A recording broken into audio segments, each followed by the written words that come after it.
poquito para poder completar más o menos el número. Ok, ahora sí. Listo. Entonces, el tema de la sesión del día de hoy es papel de laboratorio en el diagnóstico del sistema nervioso central. Y este vendría a ser un sistema muy importante, dado que ustedes saben de que nuestro cerebro, ¿no?, contiene una estructura demasiado vital y fundamental para nosotros, que vendría a ser la barrera hematoencefálica. Como su mismo nombre lo dice, barrera viene de esta especie de cerca, por vulgarmente llamarlo cerca, que pues va a mantener a ciertos elementos lejos, ciertos elementos que no les va a permitir el acceso y a otros elementos que pues deben mantenerse dentro. Entonces, ¿qué es lo que va a pasar?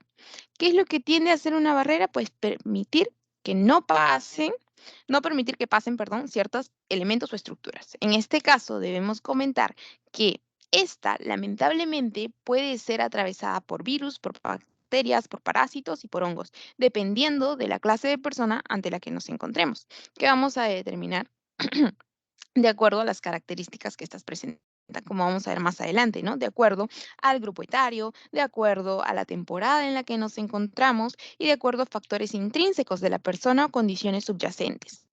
Entonces, como primer punto, debemos recordar de que tenemos una estructura desde afuera hacia adentro.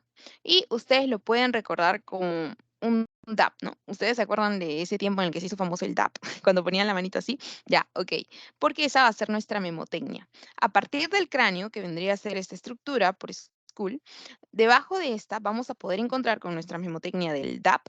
Tenemos a la D de dura madre, tenemos a la A de aracnoides y la P, por eso les decía DAP, de pía madre, dentro de las cuales tenemos a las leptomeninges, que vendrían a ser la pía madre y la aracnoides. La hemotecnia con la que yo recordaba las leptomeninges vendría a ser por chismosas, ¿no? Porque Ariana, Ariana y María Pía, por Pía, y Ara, por Ariana, que vendrían a ser unas lenguas largas, ¿no? Por leptomeninges. Ok.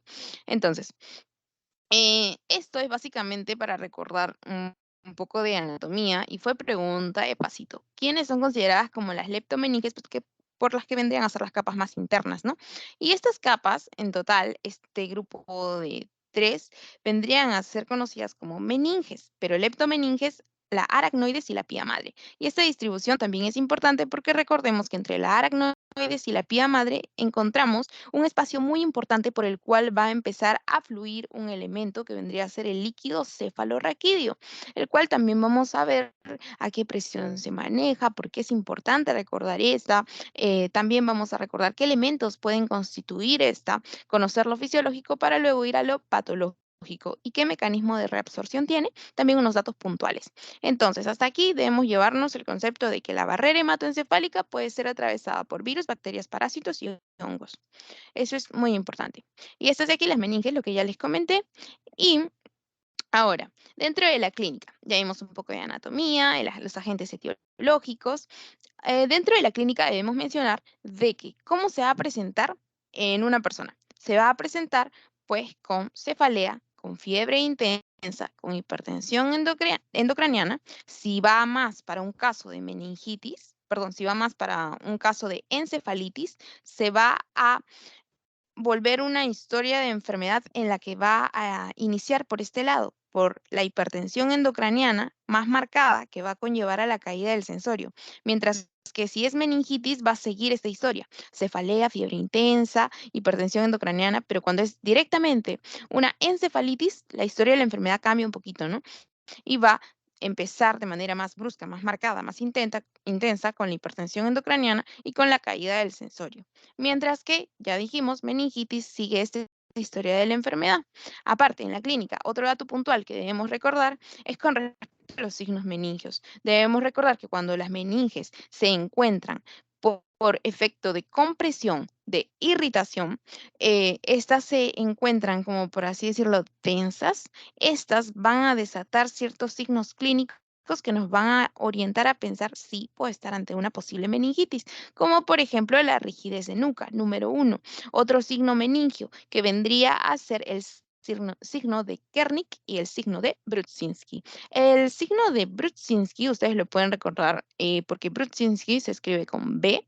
Entonces, esta B con B de cabeza. ¿Por qué? Porque justamente en este signo, como lo pueden observar aquí también, el signo de Brudzinski, cuando podemos elevar la cabeza con las manitos, o sea, le elevamos la cabeza al paciente, el paciente de manera refleja, ¿qué es lo que va a hacer? Va a flexionar las rodillas, lo que les comentaba, de forma refleja.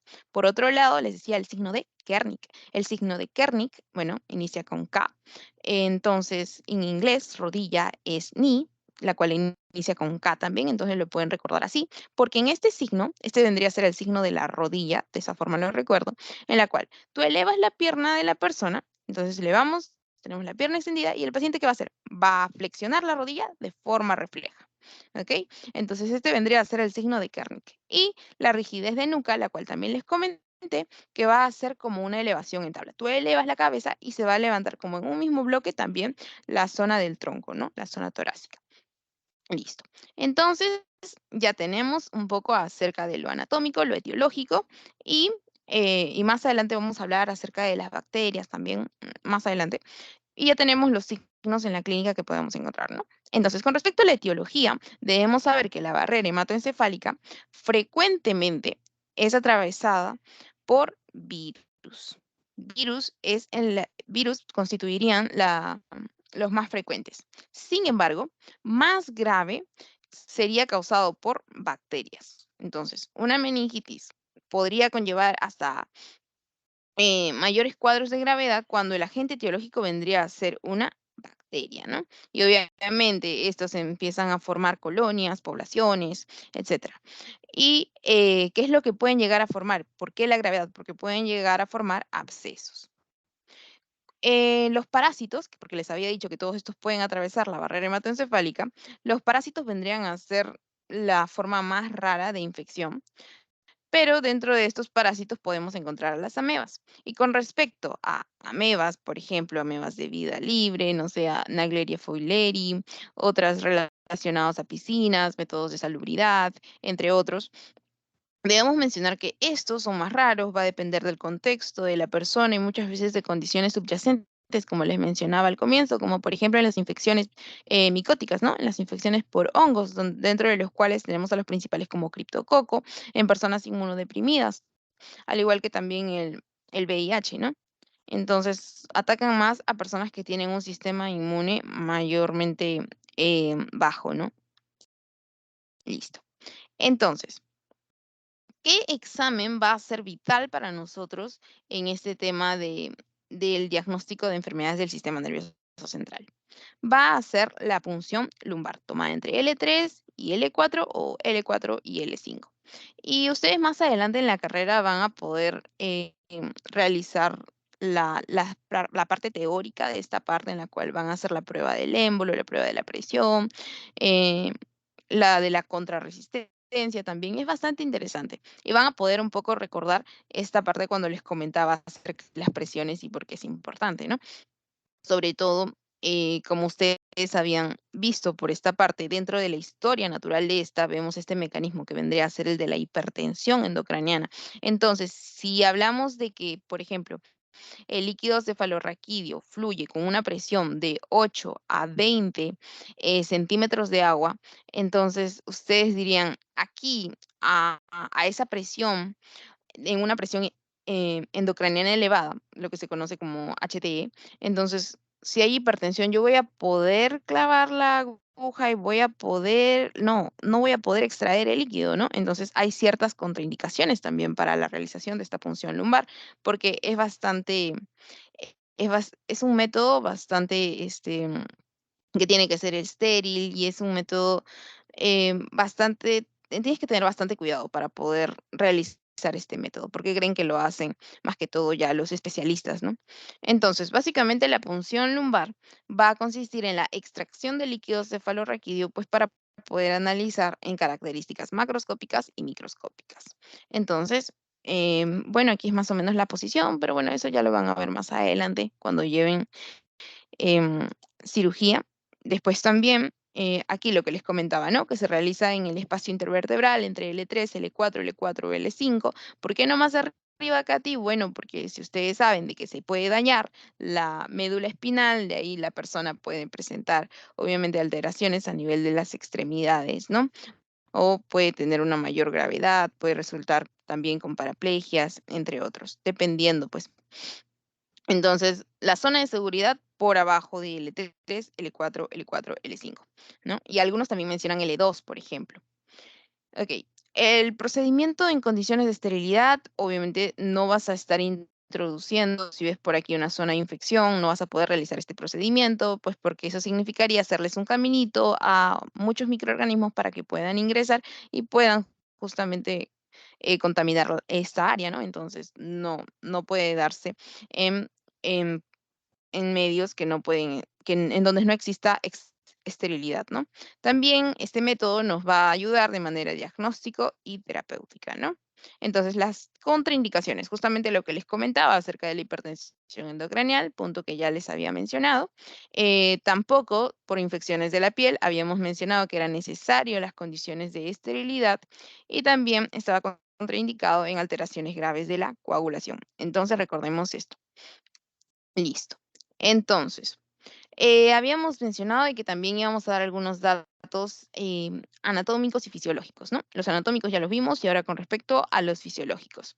Con respecto a datos fisiológicos debemos mencionar, y fue pregunta de pasito, al menos de esta lámina sacaron como 3 preguntas de pasito, en las que mencionaron que la producción de este líquido cefalorraquídeo, ustedes saben de que este es un líquido que va a estar en constante circulación, en constante flujo, constantemente recambiándose, reabsorbiéndose. Como lo pueden ver aquí, tiene una tasa de formación y reabsorción y todo ello, ¿no? Entonces, ¿qué cantidad se produciría al día? Entonces, vemos de que acá nos ponen de 0,35 mililitros por minuto. Y ustedes dicen, pero ¿cómo es esto de 0,35 por minuto o 500 mililitros al día? Pues fácil, ¿no? Porque multiplican 0,35 por ¿cuántos minutos tiene una hora? Una hora tiene 60 minutos y un día, ¿cuántos minutos entonces hay? Pues, ¿no? Entonces multiplican estos minutos de 24 horas pasados a minutos y pues le daría 503, 504 alrededor. Entonces es más o menos un promedio de dónde saldría estos 500 mililitros al día, ¿no? Tras la producción a esta razón por minuto, ¿no? Entonces, básicamente lo que tienen que recordar aquí es 500 mililitros al día. Esa es la tasa de producción de nuestro líquido cefalorraquídeo. ¿Y cuántas veces se va a recambiar? Se va a recambiar de 4 a 5 veces al día. Recordemos que las reabsorciones se van a dar a nivel velloso, a nivel justamente de las cisternas. Entonces, eso es básicamente anatomía. No hacen mucho hincapié en ello. La tasa de producción sí, lo que les comentaba, que está en constante formación y reabsorción. ¿Y qué volumen podemos encontrar? El volumen que podemos encontrar de manera total en adultos va a ser de 100 a 150 mililitros, en lactantes y niños de 70 a 90 y en neonatos de 10 a 60 mililitros. Como ustedes podrán ver, es proporcional también, ¿no? A la estructura encefálica. Ok. Ahora, con respecto al contenido, ¿cómo va a estar en composición? En composición vamos a poder encontrar de que va a estar constituido por albúmina, por proteínas totales, por glucosa, por lactato principalmente. ¿Y para qué es necesario que nosotros sepamos esto? Porque necesitamos conocer cuánta vendría a ser la cantidad normal o qué proporción normal existe de esta para que luego nosotros podamos ir a lo patológico y decir, hey, tiene una pleocitosis que vendría a ser un aumento de las células o existe un predominio de polimorfonucleares o de monomorfonucleares, o hasta cuánto podría ser la población celular que podría encontrar aquí, ¿no? Que vendría a ser de 0 a 5%. Entonces, yo digo en lo patológico, ¿qué pasaría si yo encuentro más de 5%? Por ejemplo, ¿qué pasaría si yo encuentro una hiperproteinemia o una hipoglucorraquia? Que vendría a ser, en el caso de la hiperproteinemia, pues vendría a ser el número elevado de las proteínas y en el de la hipoglucorraquia, pues la glucosa disminuida en este líquido cefalorraquídeo, ¿no? Entonces son datos que más adelante me van a orientar en un posible caso clínico para yo poder decir, estoy ante una etiología bacteriana o ante una etiología viral. Entonces, eso es importante. Entonces, estos valores obviamente son referenciales y yo tengo que igual más o menos manejar rangos, ¿no? Por ejemplo, algo que debo recordar aquí, que la glucosa es alrededor del 60-80% de nuestra sangre normal y lo que se representaría en 2/3 más o menos de la cantidad que se encuentra en nuestra sangre normal, ¿no? Porque recordemos que esto es a nivel de líquido cefalorraquídeo. Ok, y más adelante vamos a ver un poquito más de eso. Entonces, los datos normales que nosotros deberíamos apreciar, pues deberían ser con respecto a macroscópicos, es decir, aquellos que yo puedo observar sin necesidad de un microscopio. El líquido cefalorraquídeo normal debería tener el color transparente, debería ser incoloro, debería tener como una tonalidad cristal de roca. Si ustedes escuchan cristal de roca, eso es normal. Con respecto a la celularidad, lo normal es menor o igual a 5 células por mililitro o por milímetro cúbico. El predominio linfocitario, como pueden ver aquí, esta vendría a ser la composición normal, los valores de lactato, el DHL, proteínas que vendrían a ser rangos referenciales, ¿no? Con respecto a los colores, como habíamos estado mencionando, lo normal es cristal de roca. Pero, ¿qué pasa si lo puedo encontrar un poco más rojizo, un poco más santocrómico o más blanquecino? ¿A qué podría estar debiéndose esto? Va a depender entonces la coloración a la composición que tenga este líquido, ¿no? Por ahí si ha habido un aumento de las proteínas o de bilirrubinas. Entonces yo podría estar diciendo que estoy ante un líquido cefalorraquídeo santocrómico. Y si te dicen santocrómico, viceversa, ¿no? Entonces tú dices, ya, por un aumento de proteínas o bilirrubina que podrían estar en esta área. O si por ahí salió rojizo, tú podrías estar asumiendo de que fue tal vez una punción traumática o porque hay eritrocitos en este. O si es blanquecino, por la presencia de leucocitos, bacterias o también asumidos a otros microorganismos, ¿no?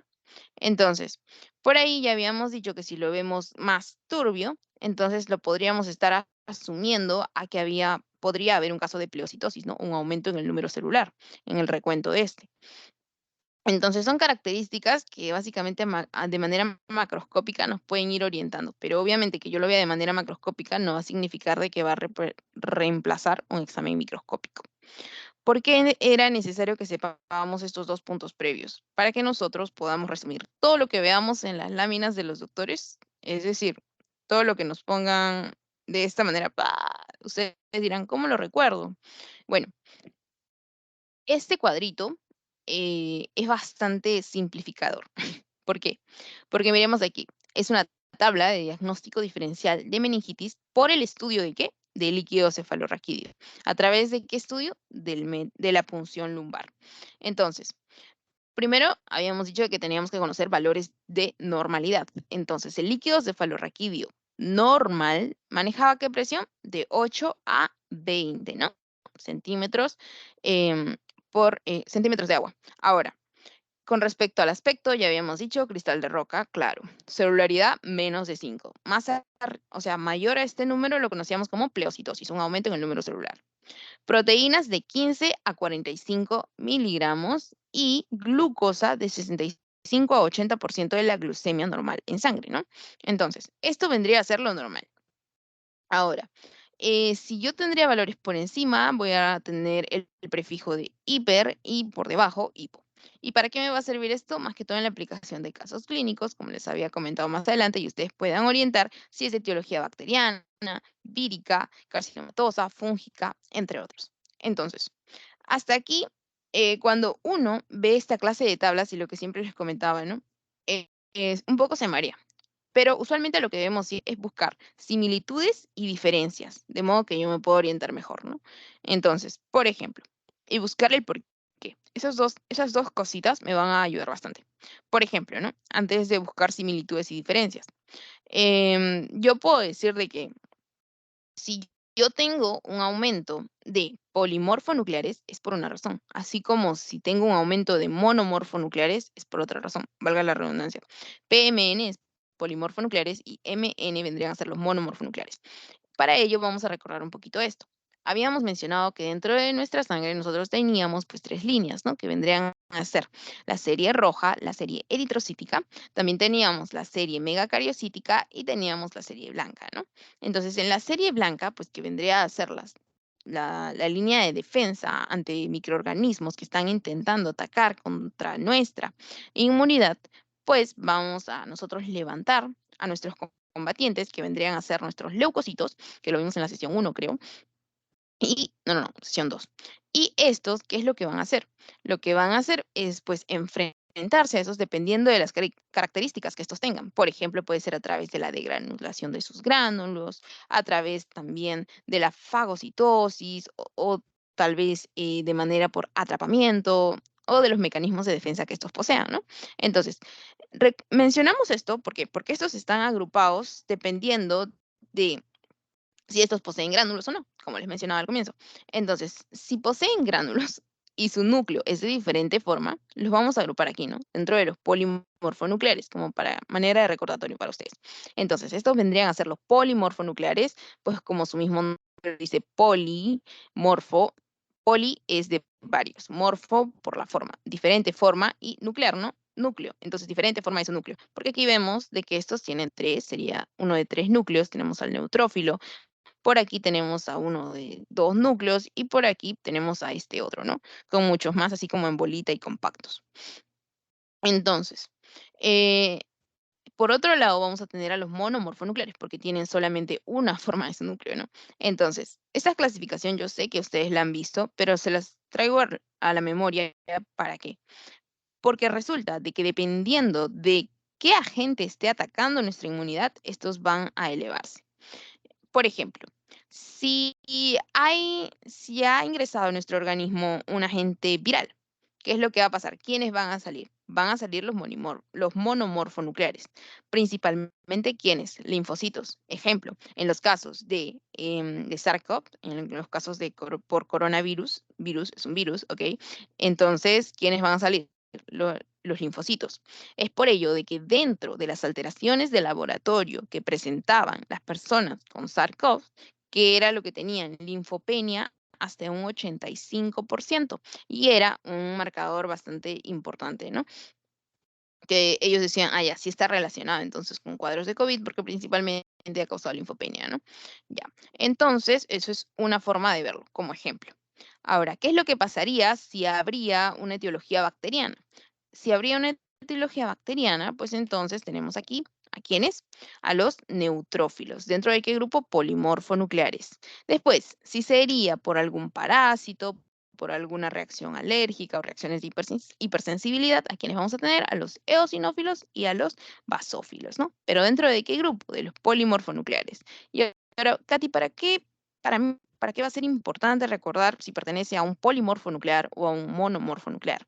Porque justamente me va a poder orientar y decir, si hay un aumento, un predominio celular por parte de un monomorfo nuclear, entonces yo puedo pensar en qué clase de etiología. Habíamos dicho etiología vírica. Y aquí vamos a la línea. ¿Quién era? Un virus. Entonces, yo creo de que recordarlo de esa forma nos va a ayudar a saber el por qué se eleva esto, por qué se eleva lo otro. ¿Ok? Listo. Entonces, eso es importante. Ahora, con respecto a las bacterias. Con respecto a las bacterias, de igual forma, vamos viendo de esta forma y decimos, tenemos una bacteria, pero acá notamos algo importante, que ante esta bacteria, ¿quién se va a elevar? Un polimorfo nuclear. Entonces, ¿se correlaciona o no se correlaciona? Sí se correlaciona. Sin embargo, hay ciertas excepciones, como por ejemplo en el caso de este sujeto, que vendría a ser el Mycobacterium tuberculoso, Mycobacterium tuberculosis, ¿no? Que va a causar, en este caso, una meningitis tuberculosa. Pero miremos la población celular. Vamos a encontrar monomorfonucleares. Entonces ustedes dirán, Catherine, pero tú me dijiste de que encontrábamos ante una etiología bacteriana, íbamos a encontrar a, pues, correlación de los polimorfonucleares, pero aquí yo veo una etiología bacteriana y veo un monomorfo nuclear. Sí, pero recordemos que usualmente en los casos de tuberculosis empiezan a formar lo que se conoce como granulomas y esto va a necesitar de la presencia de macrófagos alrededor, entonces vamos a necesitar, y ustedes ya conocerán toda la historia, pues por lo que han estado revisando también, toda la historia de la enfermedad de la tuberculosis, y ustedes saben de que en estos complejos que se suelen formar, van a existir mayor presencia de monomorfonucleares, ¿no? Entonces, por eso, listo. Pero busquemos entonces ahora los datos de diferencia y de comparación que nos pueden ayudar también. Entonces, número aquello que veo diferente. ¿Qué veo diferente aquí? Todo está en monomorfo nuclear, monomorfo nuclear, monomorfo nuclear. ¿Cuál es la que resalta aquí? La que tiene polimorfo nuclear, que vendría a ser la etiología bacteriana. Ojo, que no estamos hablando de etiología bacteriana como tuberculosa, ¿eh? Porque aquí la tenemos por separado. ¿Por qué? Porque hay otra diferencia que yo debo tener en cuenta con respecto a virus y bacterias. De que cuando hablamos de una etiología viral, no va a haber consumo de glucosa. Yo lo recuerdo así, los virus no comen glucosa, porque son como robots, se malogran. Mientras que bacterias, cáncer, hongos consumen glucosa. Katy, no, tú me estás floreando. Miremos el cuadro. Bacterias, la glucosa, muy baja. Tuberculosa, baja. Fúngica, baja. Carcinomatosa, baja. Recordemos que en el cáncer, estas células para su constante replicación necesitan consumir glucosa. Es como su alimento. Si ustedes recuerdan sus clases de oncología, creo que en ese ciclo están llevando, pues en la primera sesión les dicen, y también lo vieron en histología, de que el cáncer consume glucosa. Entonces, vamos sacando este dato predominante, ¿no? Ante una etiología vírica, la glucosa va a estar normal. ¿Ok? Después, con respecto al aspecto, bueno, es un poco subjetivo. La presión también usualmente lo pueden encontrar alta, de normal a alta en la vírica, y esos vendrían a ser los principales datos. Con respecto a la celularidad y la glucosa, los principales datos indicativos. Con respecto a las proteínas, también lo pueden ver, vamos a darle una revisada. Con respecto a las meningitis bacterianas, proteínas van a ir de 100 hasta 1000. En la vírica de 40 a 100, en la tuberculosa de 60 a 100, en la fúngica de 100 a 700 y en la carcinomatosa de 60 a 200. En esta parte de proteínas, recordemos que muchas veces cuando tenemos ya muchos datos nos es difícil recordar ya esta clase de cositas, ¿no? Pero en el caso clínico igual van a encontrar ciertos datos que ya les van a ir indicando ante qué pueden estar, tal vez, solamente dándole tal vez una leidita a las proteínas, porque para esto sí no se me ocurrió como que una hemotecnia que les pueda dar para esto. Pero con células de glucosa ya pueden ir orientándose, así siendo honesta. Así que igual, le dan una leidita por si acaso, porque pueden mencionar también casos de hiperproteinorraquia, que vendría a ser una elevación de las proteínas, o una hipoproteinorraquia, que vendría a ser por debajo. Ok. Entonces, eso lo mencionamos. Esto de aquí también lo habíamos mencionado allá. Con respecto, esto de aquí básicamente lo hemos explicado en la lámina anterior. Pleocitosis, entendido como el aumento en el recuento celular. Ok. Entonces, no, Katy, tú nos estás floreando, nos estás dando datos que no necesariamente son importantes. Pero miremos aquí. Esta fue una pregunta de Elena en 2003, en la sección, bueno, B36. Me quince al copiar la pregunta porque literal estaba así y se las puse más grande. B36. Y nos dice, en el líquido cefalorraquídeo, el recuento celular por milímetro cúbico es de, ya lo habíamos mencionado. ¿Alguien recuerda la respuesta? Habíamos dicho 0%, o de 0 a 5%, o de 6 a 10%, o de 10 a 15%, o más de 15%. ¿Alguien recuerda? O si no, digan que no y les doy la respuesta.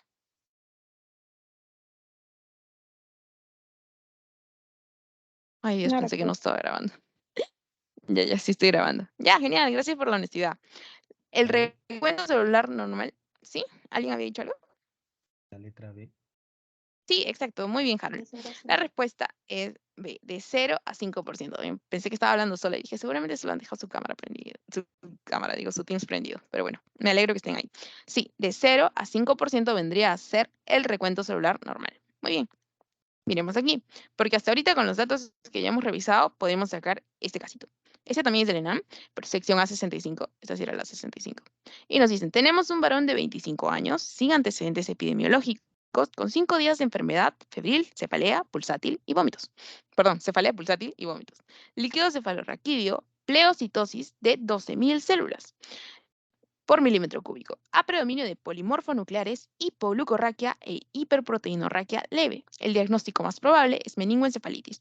Ahora, Katy, la pregunta está muy larga, ¿qué hago? Bueno, de aquí vamos a rescatar dos cosas. Uno, que era lo que les estaba comentando. ¿Cuál era la historia natural de la meningitis? Podíamos ver de que había fiebre, había una cefalea pulsátil y había vómitos, ¿no?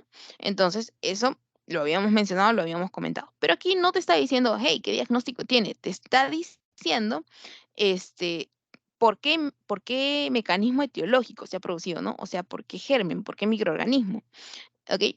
Pero antes de revisar esa parte, comentarles de que con respecto a la etiología, como para no darte pistas, te dice sin antecedentes epidemiológicos, para que tú lo saques netamente por los exámenes que tienes aquí. Em, Ok, entonces te dice 5 días de enfermedad, o sea que has seguido un cursito, porque recordemos que cuando hablamos de encefalitis propiamente dicho, estamos hablando de un cuadro más brusco, ¿ok? Entonces, vamos con los exámenes. Pleocitosis, ya habíamos definido pleocitosis, el aumento de la celularidad, ¿ok? Y esto está en 12.000 células por milímetro cúbico, obviamente, pleocitosis, ya sabemos por qué.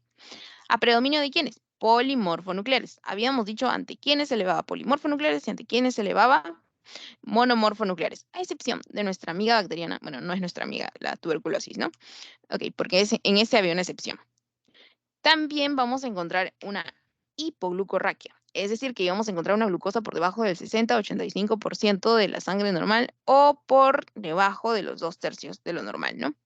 Porque me hablaba de hipo, e hiperproteinorraquia. Es decir, de que mientras que la glucosa estaba elevada, había consumo de glucosa, ya sabemos quiénes consumían glucosa, y habíamos hablado de un aumento de las proteínas, ¿no? Por hiperproteinorraquia, que vendría a ser el aumento de las proteínas en el líquido cefalorraquídeo. ¿Ok? Este término de raquia, que no los confunda ni los trolee. Entonces, ¿ante qué podríamos estar? ¿Ok? No los quiero así como que ya ponerles el arma a la cabeza y decir, dígame de frente cuál es el diagnóstico, sino que quiero que analicemos. Listo, ya les he señalado los puntos importantes. Ahora, volvemos a nuestra tablita de ayuda. Vamos a nuestro plagecito.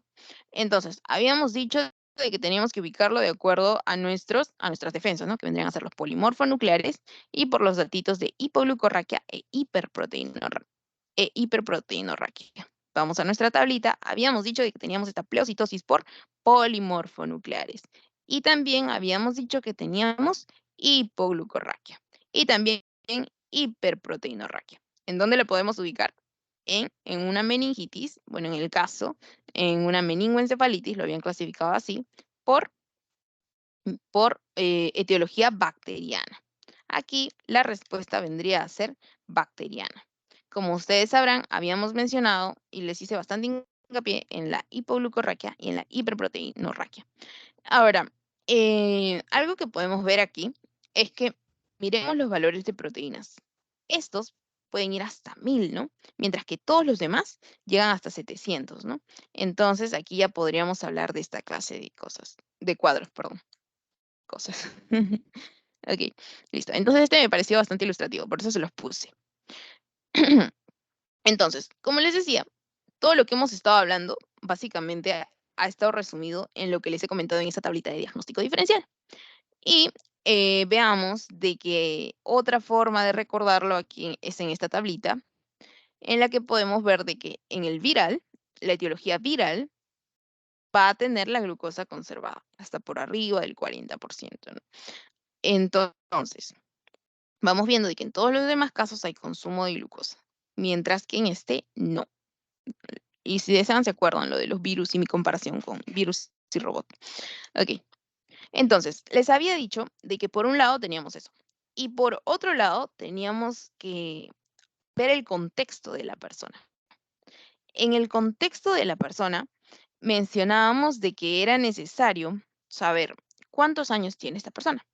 Porque dependiendo del grupo etario de esta, yo también voy a poder decir ante qué posibilidades de agentes etiológicos me encuentro.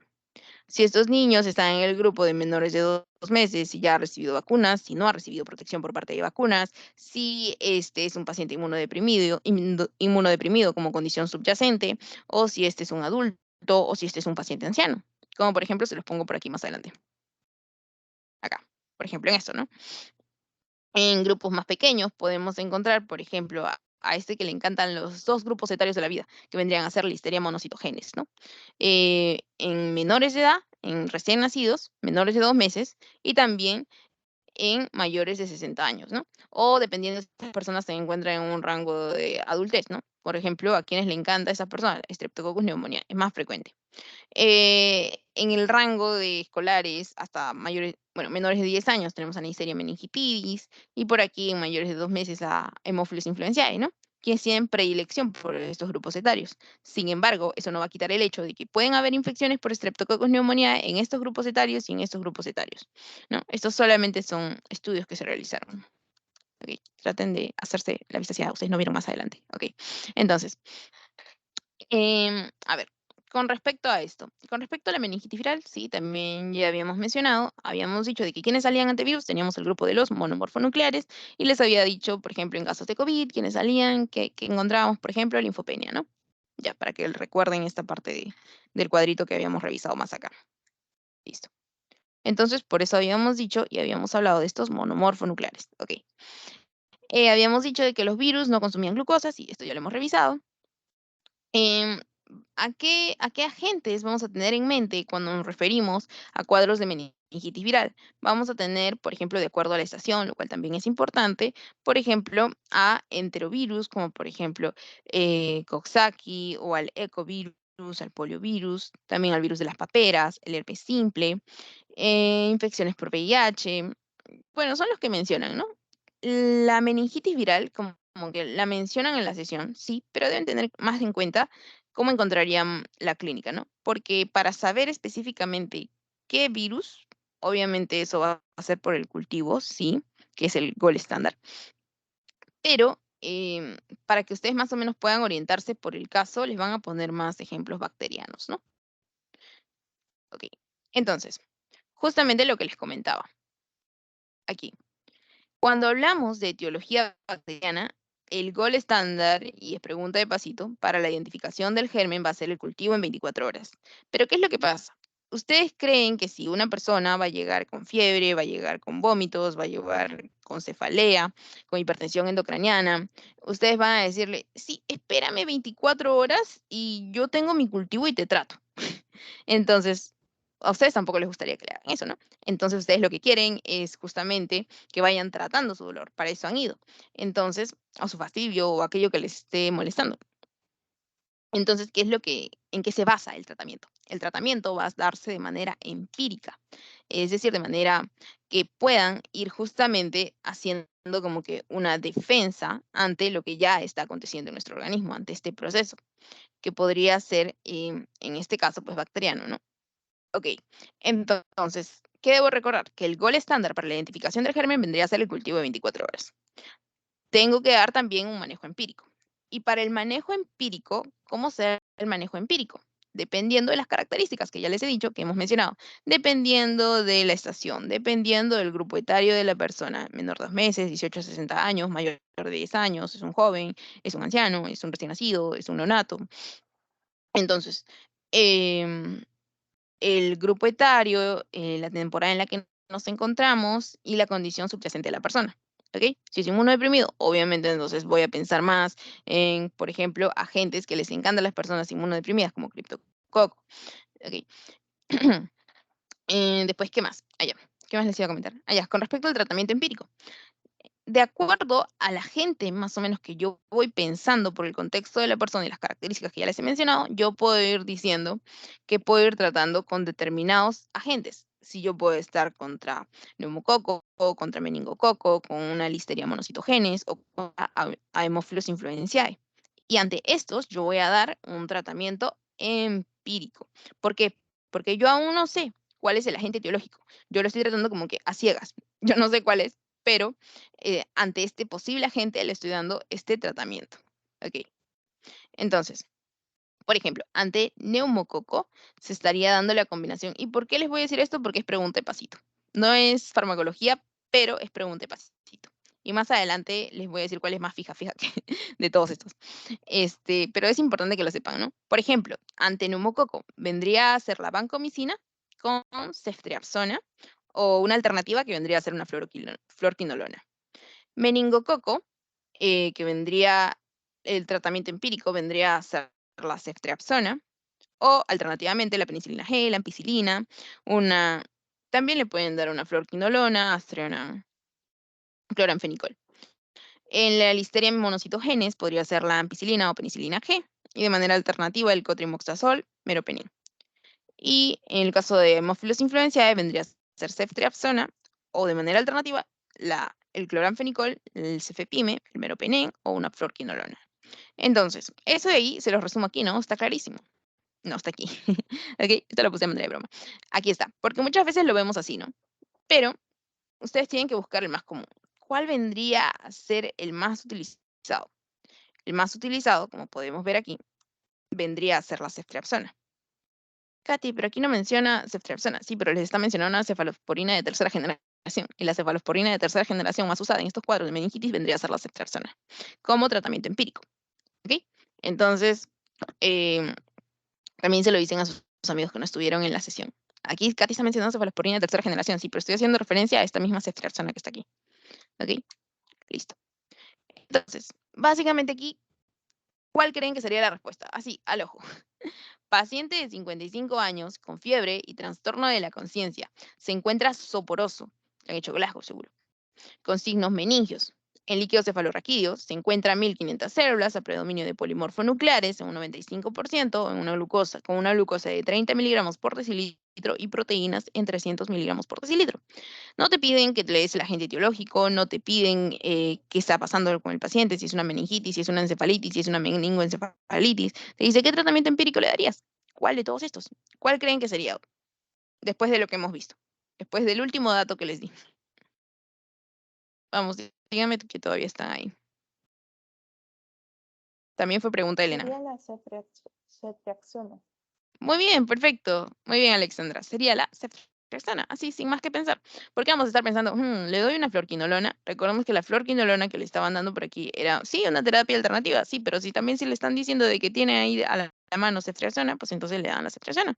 Hemos mencionado a tobramicina, no hemos mencionado a tobramicina, tampoco a la cloxacina, ni a la vancomicina. Aparte, vancomicina es cuando pensamos cuando pensamos más en Staphylococcus aureus, por ejemplo. Ahora, aquí mencionan a vancomicina, sí, pero lo han sumado ¿a quién? A la ceftriaxona, no la han dado sola, porque la vancomicina es como más para ese aureus. Y aquí estamos ante neumonía. ¿Ok?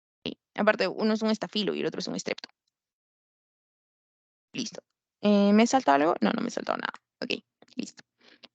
Ahora, esto es básicamente lo que hemos estado hablando. El dibujito que les puse es en relación a esto, a los grupos etarios más afectados, ¿no? Por ejemplo, déjenme verla ahora, para ver que no los aburra mucho. Ok. Entonces, habíamos dicho de que habían algunas especies que les encantaban, habían algunos grupos etiológicos que les gustaba más, pacientes que se encontraban en los rangos extremos de la vida, que vendrían a ser mayores de 50 años y en los recién nacidos o hasta las 4 semanas, ¿no? Que vendrían a ser la listeria monocitogenes. Después de 4 a 12 semanas tendríamos al Haemophilus influenzae, ¿no? Y influenzae, perdón, de 4 a 12 semanas. Esto arriba pone por falta de vacunas o porque no les han puesto la vacuna como factor subyacente o intrínseco de la persona. ¿Por qué? Porque recordemos que esta vacuna recién se las pone como que a los 6 meses, después la segunda, a los 7 meses, después de un mes de la primera, ¿no? Entonces, muchas veces no tienen este control de vacunas, ¿no? Entonces, ellos son predisponentes a realizar estos cuadros por estos agentes. Y les ponen ahí, ¿no? Por estos agentes. De 3 meses hasta los 18 años, Neisseria meningitidis, y de 18 a 50 años, Streptococcus pneumoniae. Pero también otro dato que les dije, que a pesar de que estos eran los predilectores por esta clase de personas, no significaba de que Streptococcus pneumoniae no puede realizar el cuadro etiológico de uno de 4 a 12 semanas. También está por aquí, 4 a 12 semanas. El de 3 meses a 18 años también está aquí, Streptococcus pneumoniae. Y en mayores de 50 años también lo podemos observar, ¿no? Sin embargo, hay algunos predilectos para estos grupos. ¿Qué más tengo que recordar? Tengo que recordar, y es pregunta de pasito, el hecho de que yo pueda recordar esto. Lo que vendría a ser mi tinción de Gram, por aquí se los pongo a manera resumida. Esto de aquí lo leen si desean, pero por aquí sí tienen que recordar un dato más exacto y preciso, ¿no? Que vendría a ser en la coloración.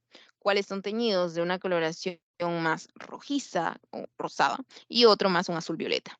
El azul violeta y por aquí el rosado o rojo, ¿no? Lo pueden recordar de que muchas veces se confunden, ¿no? Y dicen, cuál es el rojo, cuál es el azul o el azul violeta, ¿no? Y recuerden que cuando ustedes se ponen molestos, se ponen así rubicundos, ¿no? Se ponen rojos, así como, ¿qué está pasando? ¿Qué está pasando? Ya. Entonces, ustedes se ponen como que, no, no, no, no, no, ya, se ponen rojos, se molestan, se ponen negativos. Y una persona ya cuando está más vasodilatada, cuando está más tranquila, ya está relajada, ¿no? Entonces se cambia el color de su piel también, ya está pálido te pones, ya, gran positivos, ¿no? Está más feliz, listo. Ahora, esa es la manera de recordarlo, pero en la manera fisiológica, pues vendría a ser debido a la cantidad de ciertos ácidos que estos presenten en sus paredes, en sus membranas y las características de estas. Solamente dos cositas, que vendría a ser de que este posee una pared más gruesa, dependiendo del grosor de la pared, es que va a captar más o menos tinción, ¿no? Por ejemplo, este tiene una pared más gruesa y este tiene una pared más delgadita. Este vendría a ser un organismo más complejo y este tiene una membrana que vendría a ser intrínseca y extrínseca, tiene una doble, mientras que este no tiene eso, ¿no? Entonces, esas son cositas como que nos van ayudando a también recordar el porqué de la tinción, pero bueno. Básicamente era ello en esta parte, pero ¿para qué? Porque si es gran positivo, va a tener una tinción de color, de tal color, ¿ok? Y si es gran negativo, va a tener la tinción de otro color, como vendría a ser la rosada o rojiza. ¿Y para qué yo tengo que diferenciar si es gran positivo o gran negativo? Porque dependiendo a ello también va a ser el tratamiento. Porque si bien es cierto, mencionamos ceftriaxona, lo cual ustedes sí está bien que lo tengan en mente de manera práctica, pero a través de este cultivo lo que se hace también es la tinción de Gram. Y en esta tinción de Gram me va a decir este es un organismo Gram positivo o un Gram negativo en las placas Petri. ¿Y qué es lo que dicen? Pues si es un gran positivo, yo tengo que saber qué lista de gran positivos tengo. Y si es un gran negativo, yo tengo que saber qué lista de gran negativos puedo tener. Entonces les pongo esta tablita a manera de resumen y se las paso también por pantallazo si les ha llamado la atención. Es de un programa de medicina de David Vargas, si no me equivoco, o David Vargas, que resume bastante estos temas y es bastante interesante, ¿no? Entonces le copié la tablita haciéndolo en a mano, ¿no? Y les pongo lo siguiente.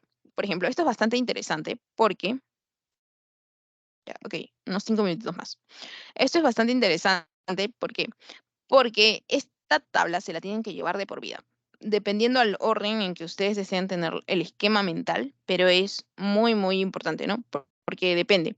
Ustedes dicen, ¿dónde puedo encontrar, por ejemplo, la Neisseria meningitidis? Porque lo habíamos visto también dentro de los agentes etiológicos.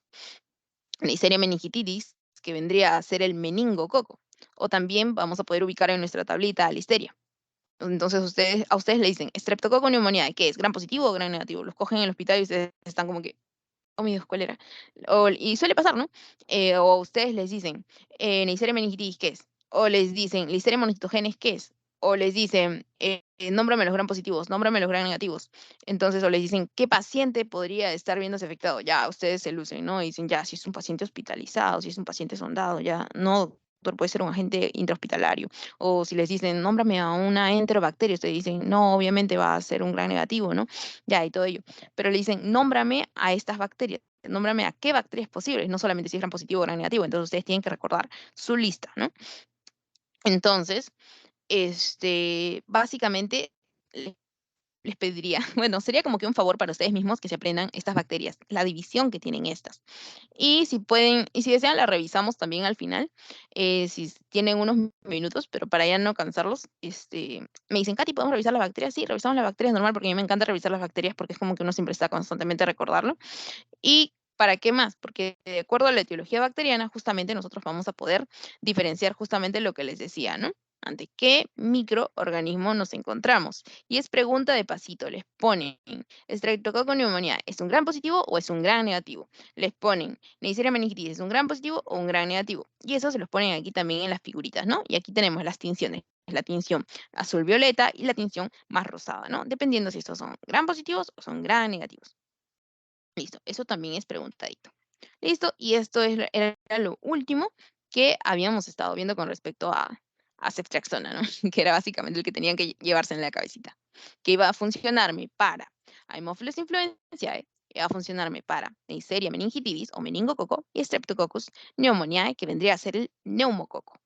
No confundan sus nombrecitos. Neisseria meningitidis o meningococo, que es su chapa. Y Streptococcus pneumoniae, que es neumococo, también su chapa. Ok. Y tenemos aquí a nuestra querida ceftriaxona, excepto para la Listeria monocytogenes, ¿no? ¿En quiénes? En menores de 2 meses y también en mayores de 50 o 60 años. Ok, teníamos a ampicilina o penicilina G para este grupito. Ya, ok. Listo, entonces chicos, eso sería todo por la sesión de hoy. Espero que hayan podido entender, comprender la sesión y se hayan llevado los conceptos más importantes en la cabecita, ¿no? Eh, ya, muchas gracias a todos. Si desean, les paso un audio con la grabación de cómo vendría a ser la tablita, cómo funcionaría para que ustedes la recuerden. O si desean, la revisamos ahorita. Pero cualquier cosa me la comentan, ¿sí? Voy a dejar de compartir. Si tienen alguna pregunta, la resolvemos ahorita.